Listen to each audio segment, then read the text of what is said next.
안녕하세요. 미스터리 창고의 블랙입니다. 오늘은 성실한 가장이자 경력이 많은 트럭 운전사 그리고 사랑받는 남편이었던 한 남자가 그냥 숲속에서 흔적도 없이 사라집니다. 발견된 것은 그가 몰던 거대한 트럭 7.5톤 트럭뿐인데 그 트럭이 발견된 장소와 상태가 너무 기괴해요.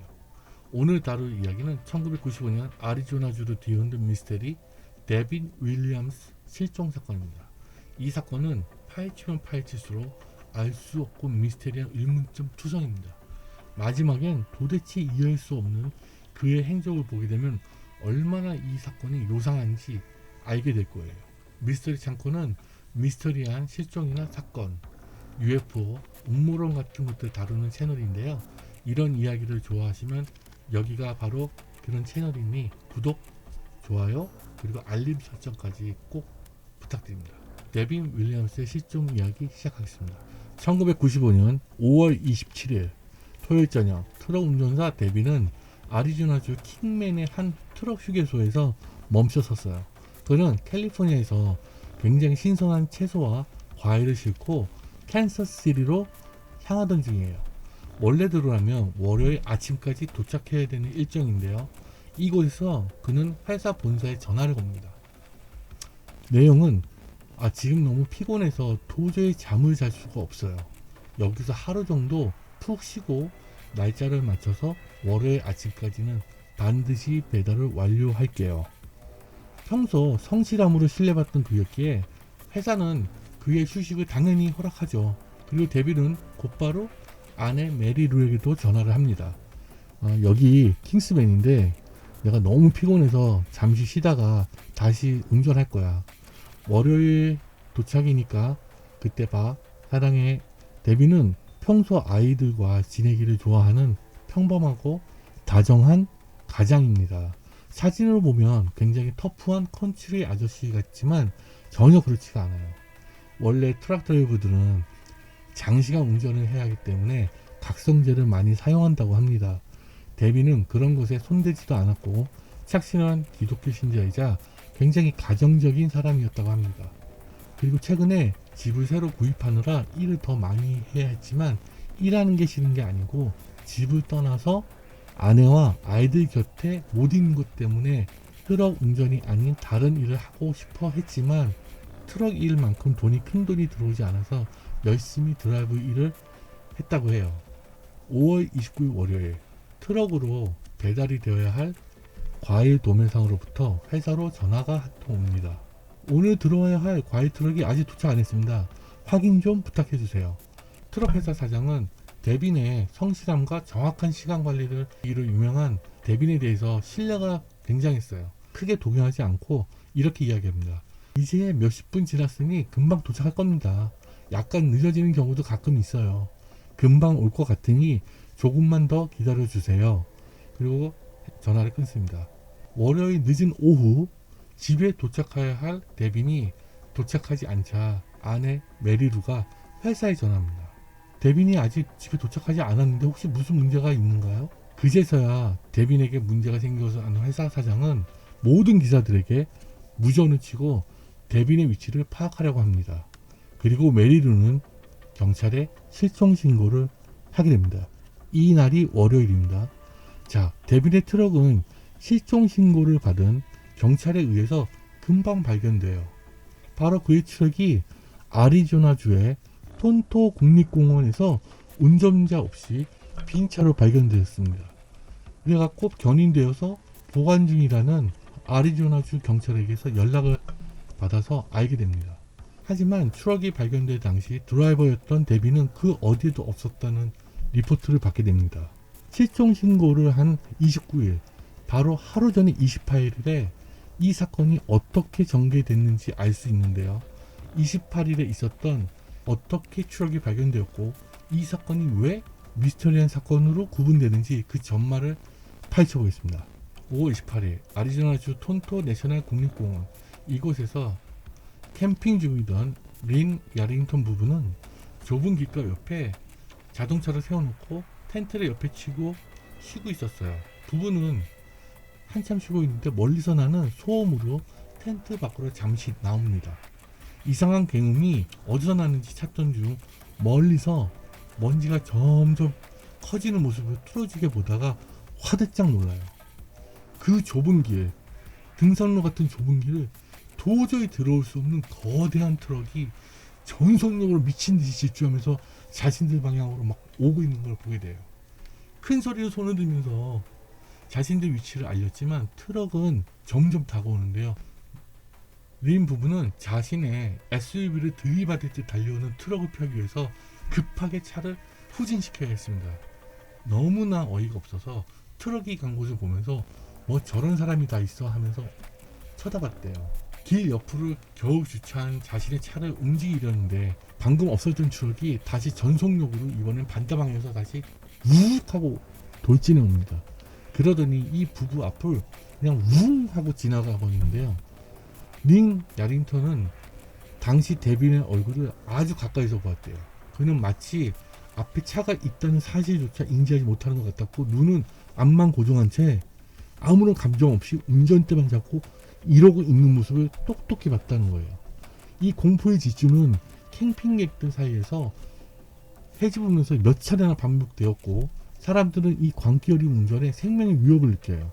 결국 이 트럭은 그렇게 광기 어린 질주를 하다가 어떤 진흙탕에 빠져 멈췄습니다. 근처에서 야영 중이던 찰스 홀은 도움을 주기 위해 트럭으로 다가가요. 찰스는 단순히 이 트럭이 길을 잘못 들어 곤란에 처한 상황이라고 생각했어요.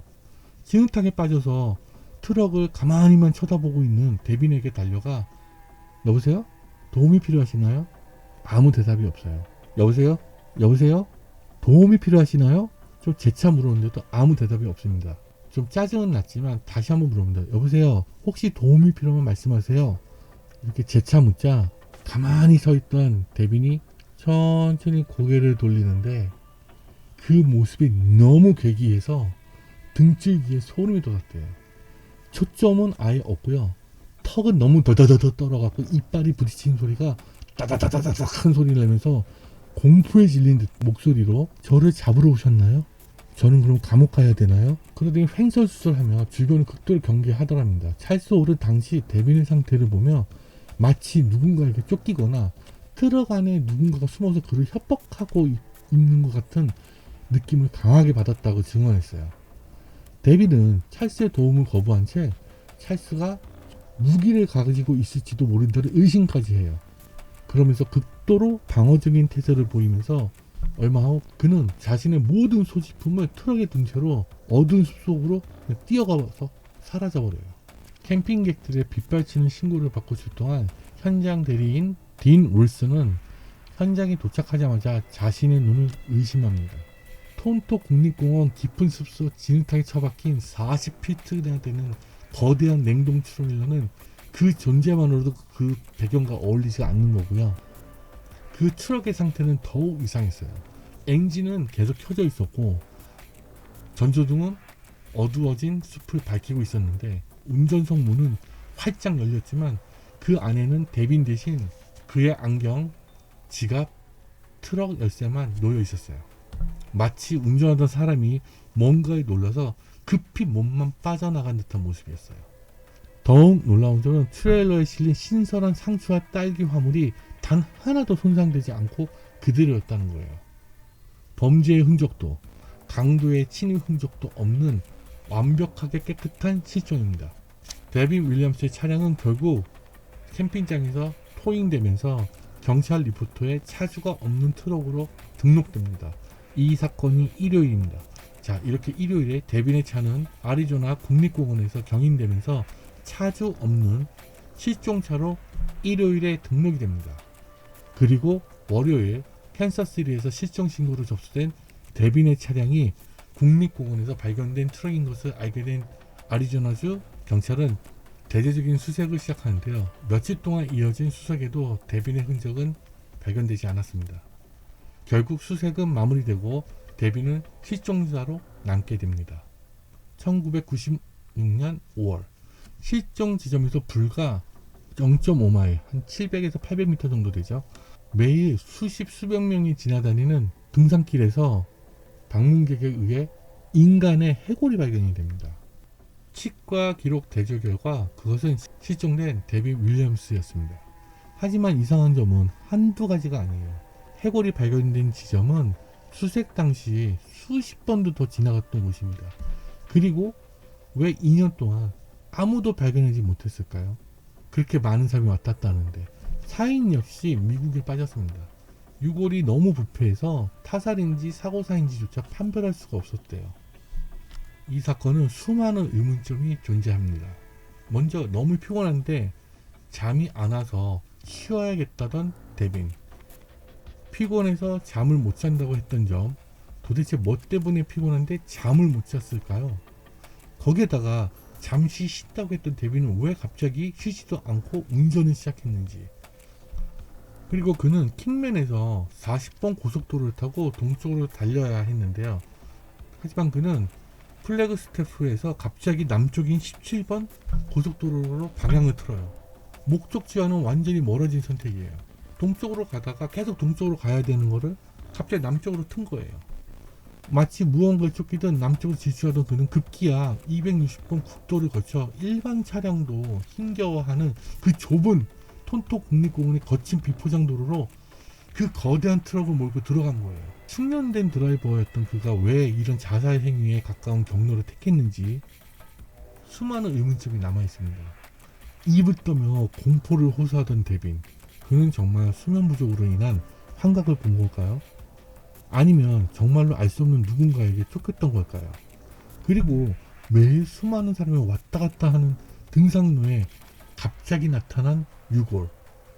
이 실종 과정부터 결과까지 의문점 투성이인 이 사건은 아직도 많은 가설은 있지만 뭐 하나 제대로 설명 못하는 실종 사건입니다. 여러분은 이 실종 사건에 대해서 어떻게 생각하시나요? 정말 외계인이나 누군가가 그를 납치했던 걸까요? 아니면 수면 부족으로 인한 환각을 본 걸까요? 여러분의 의견을 댓글로 남겨주세요. 미스터리 창고의 블랙이었습니다. 안녕.